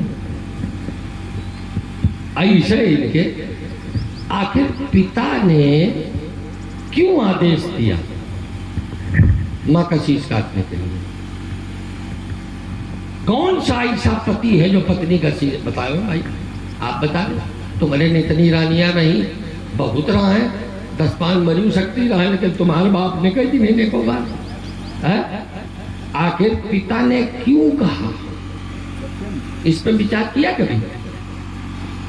पिता के मन में एक जिज्ञासा थी कि कर्दम ऋषि तपस्या के कारण यदि कपिल मुनि को पा सकते हैं अवतार कोटि में, तो क्या जमदग्नि कोई पुत्र अवतार कोटि में नहीं पा सकता है? तो मेरे पूज्य पिता ने 60,000 वर्ष तक तपस्या की, और जब संपूर्ण तपस्या हुई तो इंद्र का इंद्रासन हिलने लगा, डुलने लगा, भागने लगा, दौड़ने लगा। ब्रह्मा के पास पहुंचा, ब्रह्मा ने कहा मेरे बस की बात नहीं है, तुम नारद जी के पास जाओ। नारद जी हो सकता है तुम्हारी समस्या का समाधान और समाधि भंग हो सकती है। नारद जी के पास इंद्र आए। इंद्र बोले कृपा करो भगवान किसी प्रकार से। बोले क्या हो गया? बोले जमदग्नि ऋषि ने अखंड तपस्या कर प्रारंभ की, अब इंद्रासन जाने वाला है। तो बोले जमदग्नि ने तपस्या की और हम उसमें क्या कर सकते हैं? हम उसको कुछ भी नहीं कर सकते। यदि कुछ हो सकता है तो माता रेणुका के पास जाओ। तब इंद्र मेरी माँ के समक्ष आया, उसने निवेदन किया कि पति आपके ऋषि हैं या राजा? बोले ऋषि हैं। तो बोले इतनी तपस्या की, हमारा इंद्रासन हिल रहा, अब वो क्या इंद्र बनना चाहते? बोले नहीं तो बोले इतने दिन से अनवरत तपस्या चल रही है, माता कुछ प्रयास करो। मेरी माँ भावुकता में आकर के मेरे पूज्य पिता के समक्ष गई और जाकर के तपस्या को भंग किया। पिता ने कहा कि देवी तपस्या तो भंग हुई, लेकिन जो उद्देश्य था वो पूर्ण हो गया, पुत्र प्राप्त होगा अवतार कोटि में। लेकिन तुमने विघ्न डाली है इस तपस्या में, तो मैं श्राप देता हूं कि जो पुत्र मुझे प्राप्त होगा उसी के द्वारा तुम्हारा कर्म छेदन होगा। समझ गए वो बात? तो इसलिए मेरे पिता ने कहा, चूंकि श्राप माँ को दे चुके थे, दूसरा क्रम और एक साहित्य से जोड़ा जा सकता है कि चित्ररथ नाम का गंधर्व अप्सराओं के साथ जलाशय में विहार हो रहा था, और कष्ट इस बात का है कि जमदग्नि जैसे ऋषि की, वो हमारे काम का नहीं, तुम्हारे काम का नहीं। अब ये काम का है भाई। बोले बिहार देखना, ऋषि की पत्नी को जलाशय में बिहार देखना, ये शुभ है या अशुभ? अरे और फिर असत्य का आकर के झूठ बोली मेरे पूज्य पिता के साथ। वो ठीक है, वो सब पिताजी माताजी जाने, आप जानो। एक बात है जो आपने बहुत अच्छी कही इतनी देर बाद कि इनकी माताजी इनके पिताजी की तपस्या भंग करने गई, तब पिताजी ने श्राप दिया कि तुम्हारा पुत्र ऐसा होगा, पुत्र नहीं होगा कुपुत्र होगा, श्राप से पैदा है। अब इतनी देर बाद कोई अच्छी बात आपने कही, कहाँ घुमा के ले गए, सांप से पैदा है। अब हम सांप से, अरे तपस्या से पैदा है, तपस्या से हो। 60,000 वर्ष तक मेरे पूज्य पिता ने तपस्या की। अच्छा, पिताजी ने घुमा रहा करा सांप से पैदा है। बोले ऐसा पुत्र होगा, पिता ने श्राप दिया कि तुम्हारा शिरोच्छेदन करेगा। अब बताओ इसे पुत्र कहा जाएगा कि कुपुत्र कहा जाएगा? अगर 60,000 वर्ष की तपस्या से आप पैदा हुए हो और तब ऐसे पैदा हुए कि माँ का मार डालो, तो ऐसे ही सब नीक है जो उन बिना तपस्या के पैदा हुए। फिर तो वो 60,000 वर्ष की तपस्या नहीं, वो व्यर्थ का परिश्रम हो गया। मैं कहना चाहता हूं, मेरा कहना है पुत्र कौन? तो कतने मातु पितु, इतने मातु पितु तोषणी हारा, और दुर्लभ जननी सकल संसारा। सुनो जननी सोई सुत पर भागी, जो पितु मातु वचन अनुरागी। जो पितु, अरे बड़भागी शब्द ना लाओ, बड़भागी तो बहुत जगह है, फिर बड़भागी हम हैं बड़भागी कि आहा धन्य। और तुम हो तो बताओ, आहा धन्य लक्ष्मण बड़े भागी। क्यों? क्योंकि राम पदार बिंदु अनुरागी। जे गुरुपद, जे गुरुपद अम्बुज अनुरागी, ते लोकं वेदं बड़ भागी। गुरुपद अम्बुज अनुरागी हम कहते हैं कि परे लकुट, लकुट कहते हैं सूखे डंडे को, एक दंड सूखा दंड। तो परे लकुट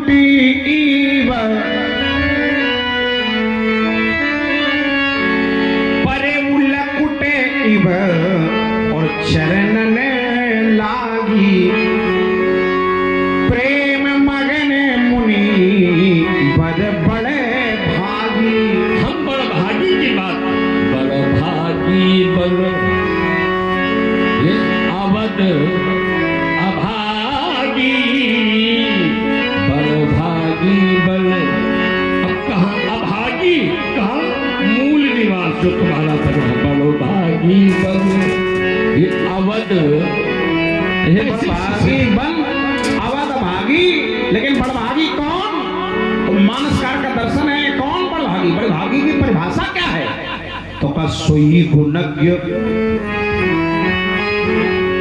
अरे सोई गुणज्ञ, सोई बड़े भागी। कौन?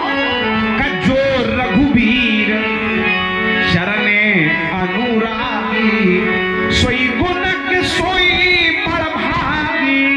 और जो रघुवीर चरणे अनुराग, चरणों का अनुरागी है वही। ये रघुवीर के चरणों से अनुराग संभव नहीं है, क्योंकि खुद एक क्रम है पूजी विप्र। अब यदि खुद जो पूजनीय है, खुद जो महत्व से परिपूर्ण है, खुद जो जिसकी व्यवस्था है, वो रघुवीर के चरणों से अनुराग, ये तुम अपने जीवन में, अपनी विधा में, अपने क्रम में तुम्हें तो हो सकता है, लेकिन हमें रघुवीर के चरणों से, चूंकि स्वयं में है सापत ताड़क ये परशु कहता अपिप्र पूज्य अस। हमने स्वयं पूज्य है, जब हम स्वयं पूज्य है तो हमें किसी के चरणों की अनुराग की जरूरत। जो स्वयं पूज्य हैं, अरे स्वयं पूज्य छोड़िए बाबा, जो प्रथम पूज्य है संसार में, उन्हें भी राम की आवश्यकता है। प्रथम पूज्य कौन है? भगवान गणेश। ये तो केवल स्वयं पूज्य है। स्वयं पूज्य का मतलब ऐसा तो नहीं कि अपन पाए खुद ही छुई ले दो, ये स्वयं पूज्य का है। अच्छा, तो महाराज गणेश तो कहा महिमा जा, जिनकी महिमा के कारण महिमा जा सुजान गणराम, अप्रथम पूज्य नाम प्रभाव। ये हमारे प्रभु के नाम की महिमा है जो प्रथम पूजा। और ये बोले हम स्वयं पूज हैं, देखो दोनों बात है। सापत्ता हाथ पर उसका अंता, विप्र पूजे से गावई संसार, बोले स्थाप देता हुआ मारता हुआ ब्राह्मण पूजनीय है। तो ये दुर्वासा ब्राह्मण थे कि बनिया थे? ब्राह्मण ही थे, ब्राह्मण थे। फिर कहा है भागे जो पूजनीय हिसाब देता उसका। और जिसने कहा है उसी ने चक्र छोड़ा। ये सापत्ता हाथ पर उसका अंता कहने वाले नारायण, और नारायण ने जब चक्र छोड़ा तो दुर्वासा को भागे रास्ता नहीं मिली। वो कितना भागे? 365 दिन भागे, 1 वर्ष भागे दुर्वासा। तब जाकर के अम्बरीश ने प्रार्थना की। और तुम कहते हो पूज्य, एक मैं सिद्धांत दे रहा हूं। साधक, ध्यान देना कितने लोग हैं? साधक सिद्ध विमुक्त उदासी, कभी कोविद कृतज्ञ सन्यासी, ये तरही न बिनु, तरही न बिनु से मम स्वामी। चाहे जितना बड़ा ज्ञानी हो, पूज्य हो, साधक हो, लेकिन तरही न बिनु, उसका भी उद्धार नहीं हो सकता। कब तक? जब तक हमारे स्वामी की पूजा नहीं करेगा।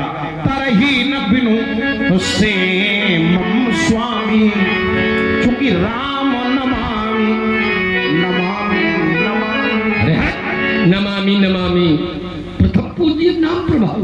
और जिसको नमामि नमामि कहते हो वही कहता है कि गौरी गणेश ये गिरीश मनाई, और आशीष पाई चले रघु। ये गौरी गणेश मंगल भवन अमंगल हारी। अकेले नहीं बाबा, उमा सहित जही जपत पुरारी। ऐसा नहीं बेटा, क्योंकि यहाँ तो राम कर रहे हैं। और मिथिला में सीता ने भी कहा था कि जय जय गिरवर, जय जय गिरवर राज किशोरी, और जय महेश मुख चंद, जय गज बदन, जय गज बदन खड़ानन माता, और जगत जननी दामिनी दुति।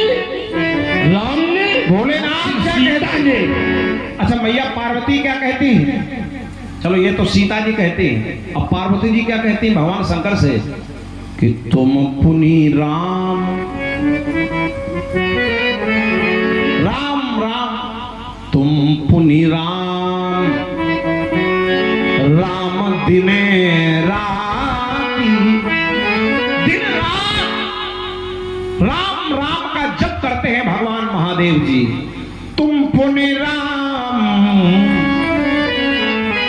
और राम दिन राती, और सादर जपहु अनंग आराती। हमें इससे मतलब है नहीं। राम ने गणेश की पूजा की, सीता ने गणेश की पूजा की, अब देखो भरत जी कर रहे गणेश की पूजा। यही विधि सोचत भरत मन, राम और शंकर के चक्कर में उनके पुत्र पूज रहे हैं। यही विधि सोचत भरत मन, धावन पहुँचे आई, और गुरु अनुशासन पाई के चले गणेशु।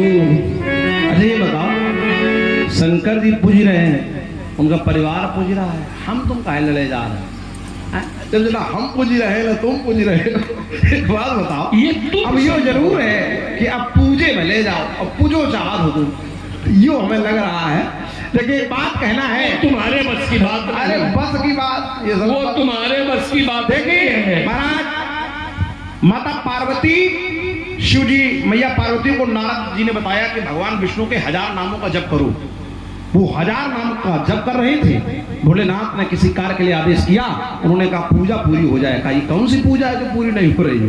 कहा 1000 नाम का जप हो रहा है। तो भोलेनाथ ने कहा राम रामेति रामेति रमे रामे मनोरमे सहस्र नाम तत्तुल्यं राम नाम वरानने रकारादीनि नामानि शृणुतु मम पार्वती मनः प्रसन्नतां याति रामाभिषंकया।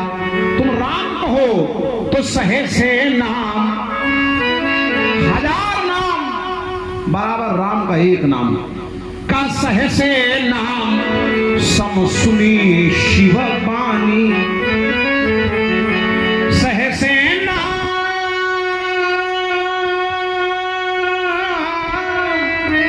सहस नाम सम सुनी शिव बानी और जपि जय संग भवानी जपि जय। तो क्या हुआ? भगवान शंकर बन गए अर्धनारीश्वर कि हर से हेतु हेरी हर ही को और किए भूषण तिय भूषण ती को। अरे बन गए नर से नार, तो वो समय, वो काल चक्र वो भी था। अब जैसे तुम्हारे यहाँ जिस समय तुम्हारे यहाँ पूजन क्रम में या तुम्हारे घर की महिमा तुरंत भगवान से यशांके चा विभाति भूधर सुता देवापगा मस्तके भाले वाल विधुर गले छगरलम यशोरसी ब्याल राग सोहम भूति विभूषणा सुरबरा सर्वाधिपा सर्वदा सर्वा सर्वगता शिवा शशिनिमा श्री शंकरापा। प्रारंभिक क्रम में भगवान शंकर की स्तुति की गई और राम ने एक बार भी नहीं अनेक बार की को नहीं शिव। अब यदि कोई हो तो बता। उन्होंने स्पष्ट कह दिया है कि को नहीं शिव, को नहीं समान प्रिय मोरे और असपर की तजऊ जनी भोरे को नहीं शिव। भगवान शंकर क्या कहते हैं? ध्यान देना, राम जी क्या कहते हैं और शिव जी क्या कहते हैं। देखना, एक साथ इतने विशेषण पूरी मानस में किसी के लिए भगवान शंकर ने नहीं कहे। अरे राम जी तो शिव जी को प्रिय हैं और शिव जी को राम जी प्रिय है। चलो ठीक है, थोड़े बहुत हम प्रिय हैं, लेकिन शंकर जी ने तुम्हारा तो नाम ही नहीं लिया है कि प्रिय है कि दुश्मन है। तो बिना मतलब लगे, कम से कम कुछ तो हो। महाराज शंकर भगवान क्या कहते हैं? पुरुष प्रसिद्ध प्रकाश, पुरुष प्रसिद्ध प्रकाश निधि प्रकट परावरनाथ। भोलेनाथ ने कहा रघुकुल मणि मम स्वामी सोई कही शिवनायऊ मां। इतना ही नहीं कि अब बिनती मनो सुनो। ये कौन बिनती कौन कर रहा है? अब बिनती मनो सुनो शिव जो मो पर निज ने जाओ पिवाओ शैल जई यह मुहि मांगे क्योंकि सेवक स्वामी तो सखासिय ही के हित निरूपति सब तुलसी। देखो भैया, विनती करने वाला क्या छोटा होता है? ये कहां तुमने सुना? भगवान शंकर तो नारद जी से विनती कर रहे हैं, तो क्या नारद जी से शिव जी छोटे हो जाएंगे?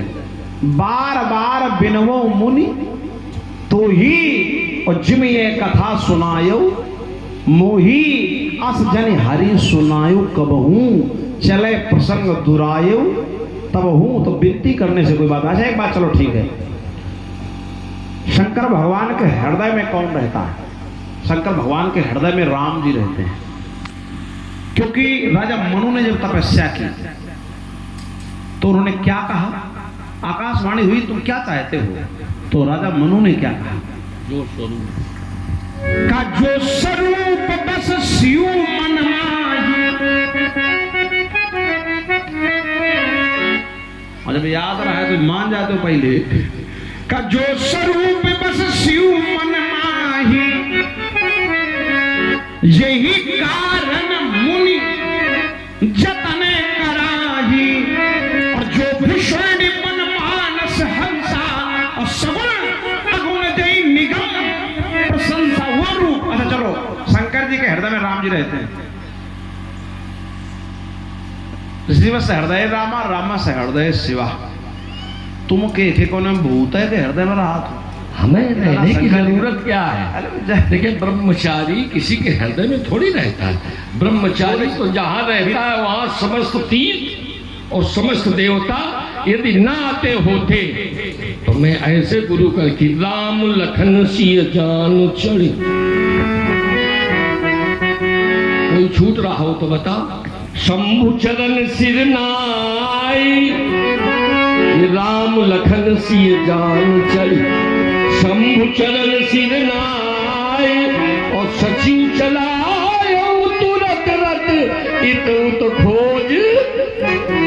अब ऐसा है, आज है शिवरात्रि, तो अब शंकर भगवान के लिए हम कुछ नहीं कहेंगे, और वैसे भी वो महान है। कह भी नहीं सकते हो। नहीं, कह तो सकते नहीं। क्या कर शंकर जी के लिए तो क्या कर सकते हो? सुन लो पहले, शंकर जी के लिए तुम वैसे भी कुछ नहीं कह सकते हैं, लेकिन तुम्हारे लिए बहुत कह सकते हो। कुछ नहीं कह सकते हो ना कुछ कर सकते हो। अन्य कर नहीं सकते हो। कर तो हम सकते थे, लेकिन तुम सुनो, तुम जो कह रहे हो कि हम ब्राह्मण हैं इसीलिए बचे हो, अगर ब्राह्मण न होते तो अब तक भूतपूर्व हो। अच्छा, एक बात बता दो कि ब्राह्मणों के साथ तुमने किया नहीं क्या? ये देखता नहीं प्रवेश छठा देता। कहा किया ब्राह्मणों, क्या किया बताओ? अब तुम्हारे साथ भले कुछ हुई जाए। अब दुर्वासा का प्रसंग तुमने दिया, तुम्हारे दुर्वासा का बोल दिया प्रसंग तो हमने नहीं किया, तुम्हारे ने किया। तुम्हारे अग्रज थे अमरीश। तुम थोड़ी ना हो। नहीं, हम कैसे हो सकते हैं?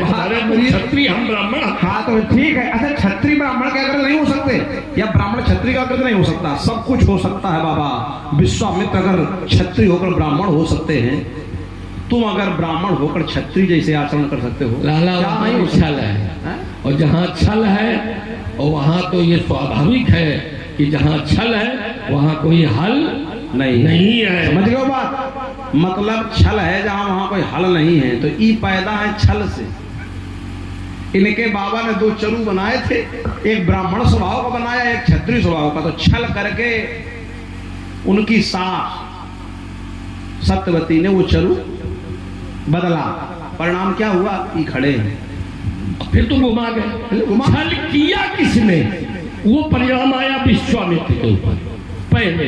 तो विश्वामित्र की दुर्गति अब हमारे पितामह है, हम यदि कुछ कहते हैं और मेरे जीवन में ऐसा कोई प्रमाण लगा हो, एक समझ लो, कोई ऐसा प्रमाण रहा हो जिसने छल किया। प्रमाण एक यही है, जिसने छल किया, जिसने छल किया उसको परिणाम भगवान देगा, पर उसने अपना काम बना लिया।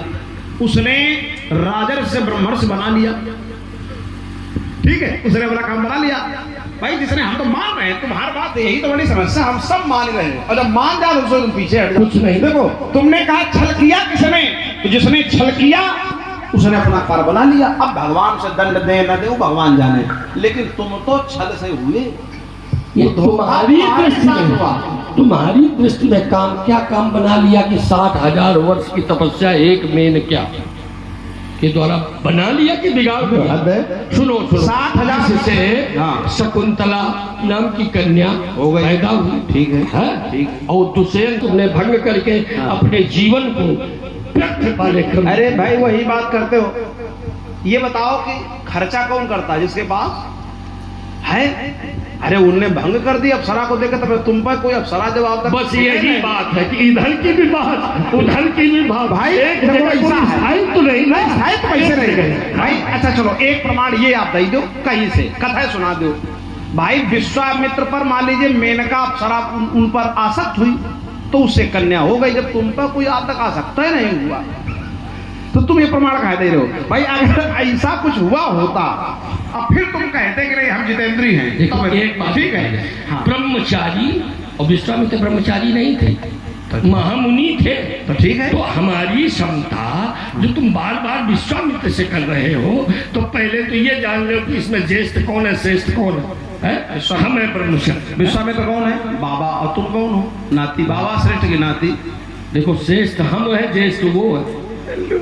सुनो सुनो, ज्येष्ठ वो है और श्रेष्ठ हम है।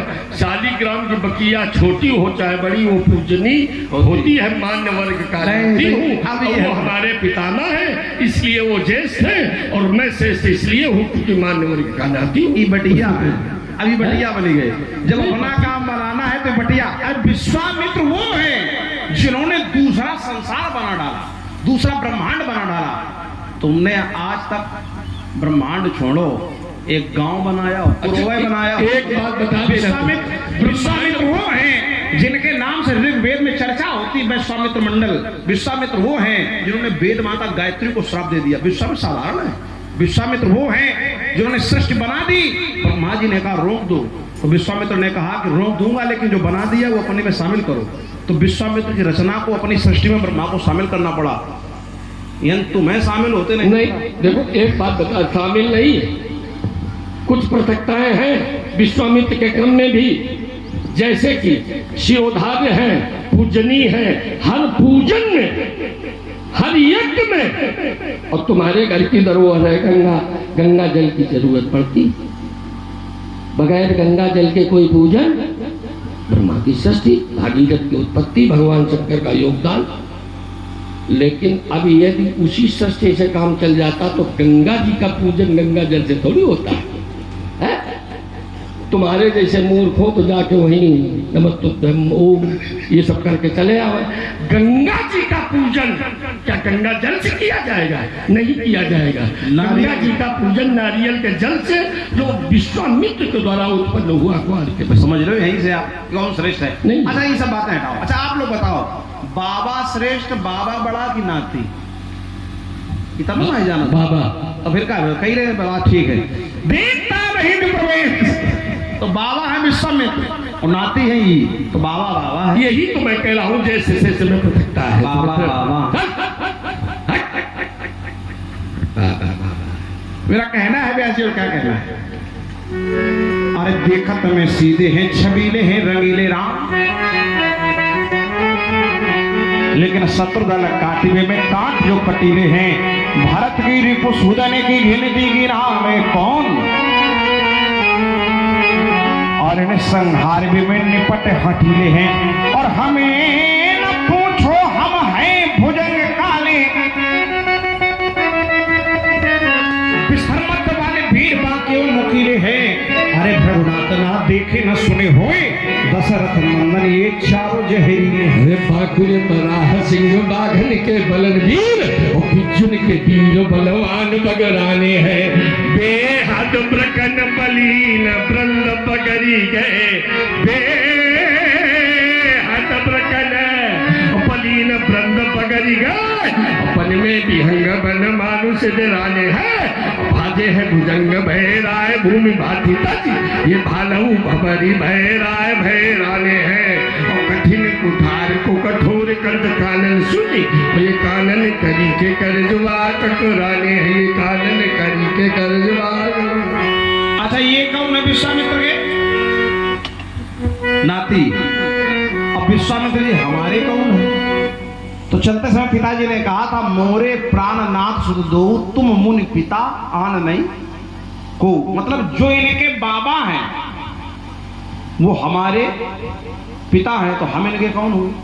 बाप। ठीक बात। अब अच्छा ठीक है कि तुम्हारी बहन, सुनो लेते चलो, तुम्हारी बहन किसको भी आई थी?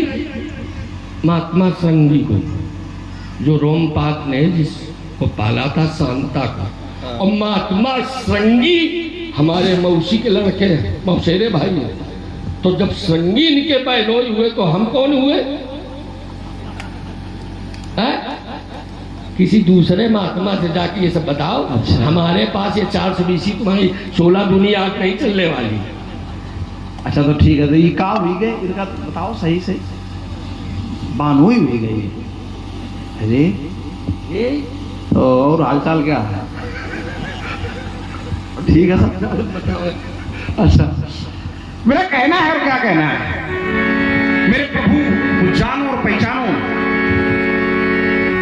अरे सूर्य की किरणों में वह है, वायु की झनकार में, और चर अचर में, फूल फल में, हर दरो दीवार में, हर नाम में, हर वस्तु में, सब में उसी का नाम है।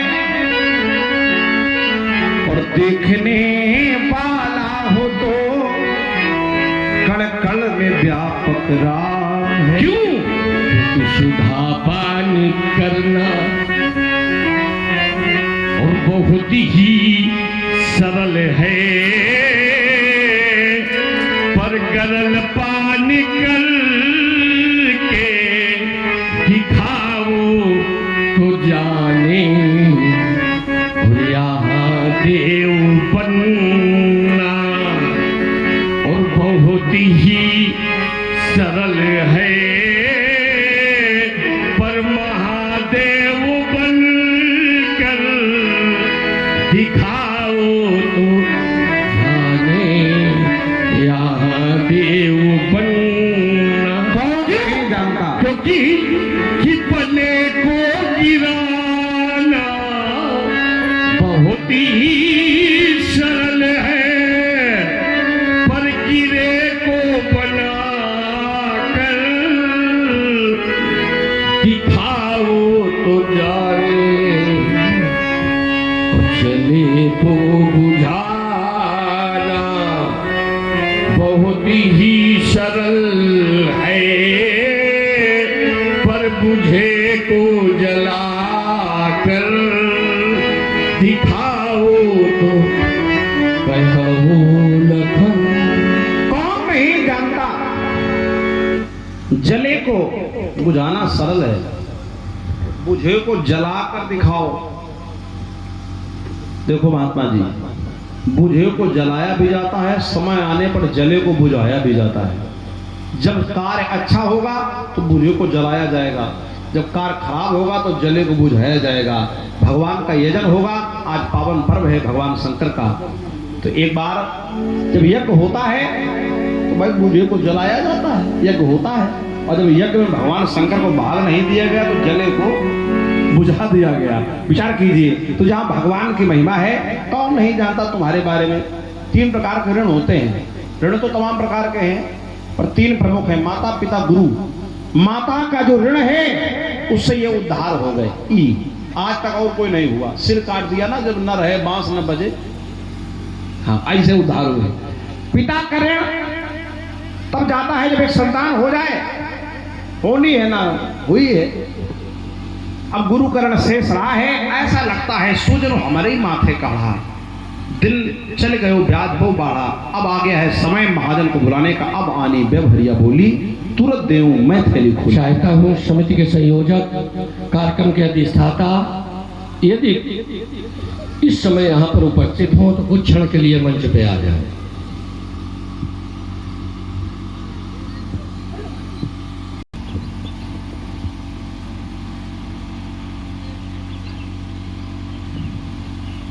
क्या शुभ नाम है आपका? नारायण प्रताप सिंह चौहान, मूल निवासी आप कहाँ के? कटर मऊग्राम। आयु क्या है तुम्हारी? 58। हाँ यही ठीक रहेगा। जी।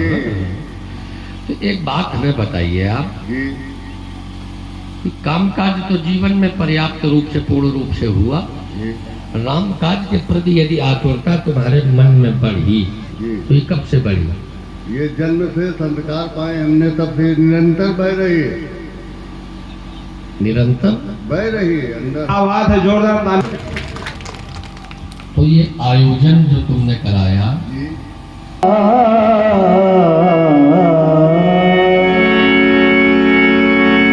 अति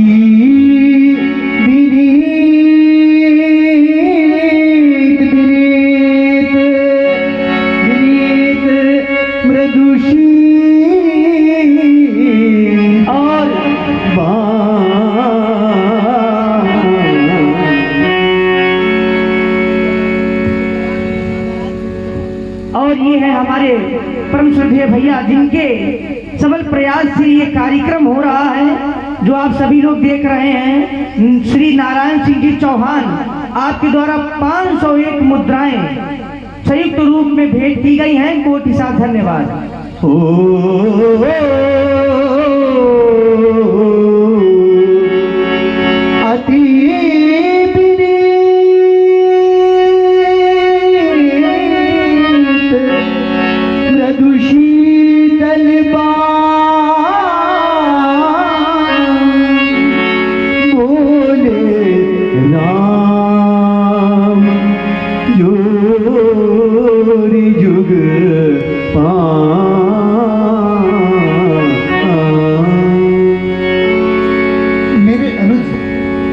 लक्ष्मण के द्वारा आपके प्रति जो भी कटवचन प्रयोग किए गए हैं, मैं उन सभी के लिए आपका क्षमा प्रार्थी हूँ और इस आशा के साथ आपके श्री चरणों में निवेदन करता हूँ, क्योंकि आप तो सहज ही सुजान हैं, आप सुजान शिरोमणि हैं और यह बालक है, अबोध है।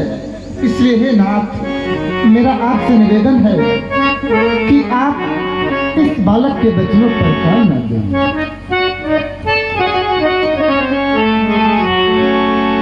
सुनहु नाथ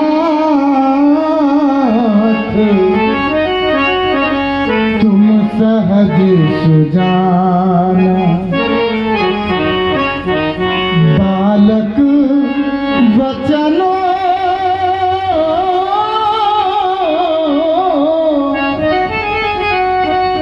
करिय नहीं काना। क्यों बर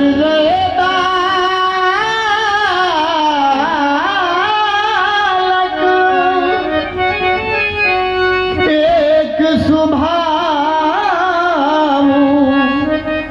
क्योंकि बर और बालक का तो एक स्वभाव होता है।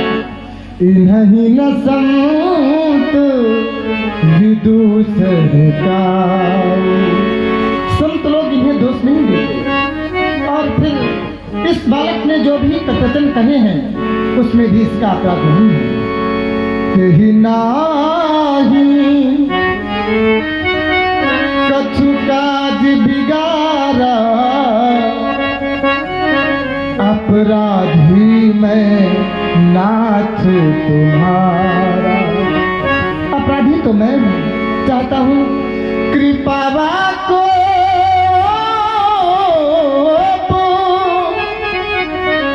वध वधबो गोसाई।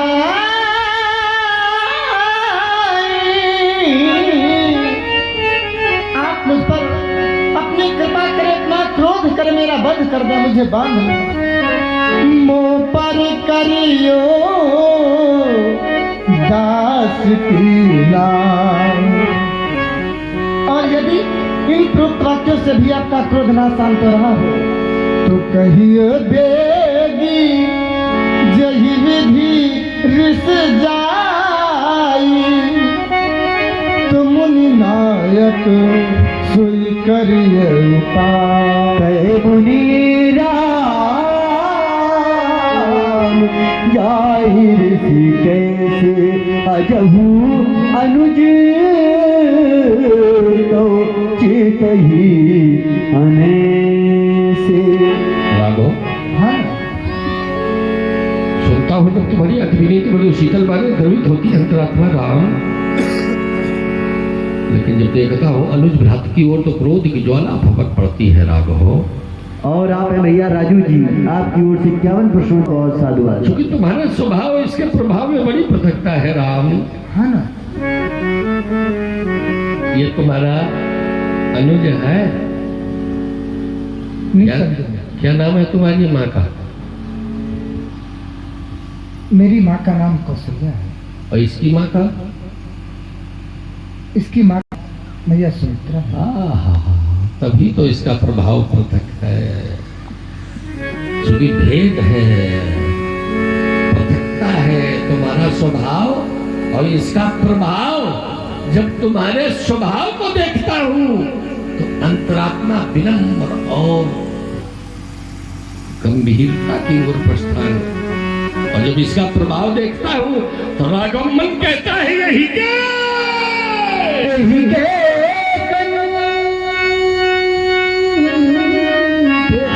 कुठार नदी तो मैं का कोप करेगी। यदि इसके कंठ पे कुठार न दिया राघो तो मेरा क्रोध करना व्यर्थ हो जाएगा।